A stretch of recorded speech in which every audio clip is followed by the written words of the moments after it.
Bonjour à tous, donc c'est un tutoriel qui va vous apprendre un petit peu et rapidement comment on crée une rubrique. Donc pour ce faire, je vais dans la rubrique comme vous voyez à l'écran, là, dans l'arborescence, et je clique sur créer une rubrique. Et donc je vais la nommer. Donc attention, je crée une rubrique, mais en réalité je crée une sous-rubrique que je vais lier à une rubrique mère. Donc ici c'est la classe, donc la mienne, donc 3e set, et je crée la rubrique. Alors attention, ça porte à confusion, c'est une sous-rubrique. Ici, je vais devoir la nommer et lui attribuer des services. Donc là, je veux un blog et puis des dossiers partagés pour que les élèves puissent déposer des documents. Voilà. Donc par la suite, j'y reviendrai, mais je vais enregistrer et je vais regarder son positionnement à l'intérieur de l'arborescence. Donc c'est ce que je vais faire. Consulter rubrique et je vérifie donc sa place. Je vais me rendre donc dans les 3e espace classe 3e et 7, pardon, et voir la rubrique test que je viens de nouvellement créer. Voilà, donc maintenant je vais configurer la rubrique de telle façon qu'elle puisse être visible par un certain nombre d'acteurs, donc de profils, et je vais donc donner des droits de visite.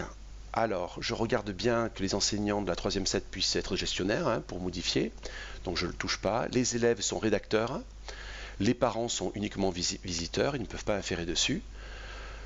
Et je constate ici que les élèves de tout l'établissement sont rédacteurs avec mise en ligne. Donc du coup, il y a une incohérence. Je vais donc effacer ces profils-là des élèves et je vais en créer de nouveaux pour que ça soit un peu plus cohérent. Donc je fais supprimer. Donc du coup sur Mac là j'ai un petit bug qui fait que j'arrive pas très bien à voir l'action que je porte sur les profils en cliquant sur action. Donc je vais cliquer sur action et éliminer aussi ce profil parce qu'il ne me convient pas. Voilà, donc supprimer, je bataille, supprimer, voilà. Donc à présent je vais chercher mes élèves dans ajouter une population. Donc je clique dessus, je regarde l'établissement, donc c'est bien Antonin Perbosque.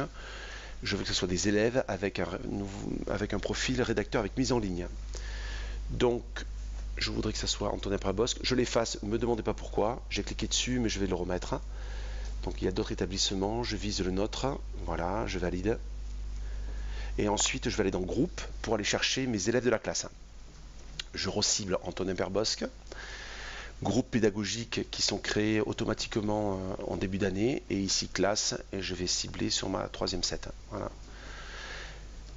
Je vais cliquer sur ajouter, mais avant je regarde bien que ce soit bien mes élèves avec rédacteurs avec mise en ligne. Donc là ils peuvent, donc on les voit apparaître, et ils peuvent sur la rubrique test déposer des documents et les retirer. Les leurs, pas ceux des voisins, uniquement les leurs. Voilà. Alors, une fois que c'est fait, je vais pouvoir vérifier tout ça. Je vais dans espace classe, 3e set. Voilà. Je regarde la rubrique test et maintenant je vais pouvoir faire une mise en forme. Les services sont bien positionnés. J'avais proposé de faire un blog et un dossier partagé. Et maintenant je fais la mise en forme. Je clique sur modifier. Et je vais pouvoir faire un petit résumé de quelques mots, ajouter une image si je le veux, en cliquant dessus, et puis mettre du texte, lier des vidéos, enfin déposer tous les documents qui vous sont nécessaires. Je peux même glisser ici des fichiers PDF ou des images. Voilà, j'enregistre le tout, et c'est fini. Allez, à bientôt. Au revoir.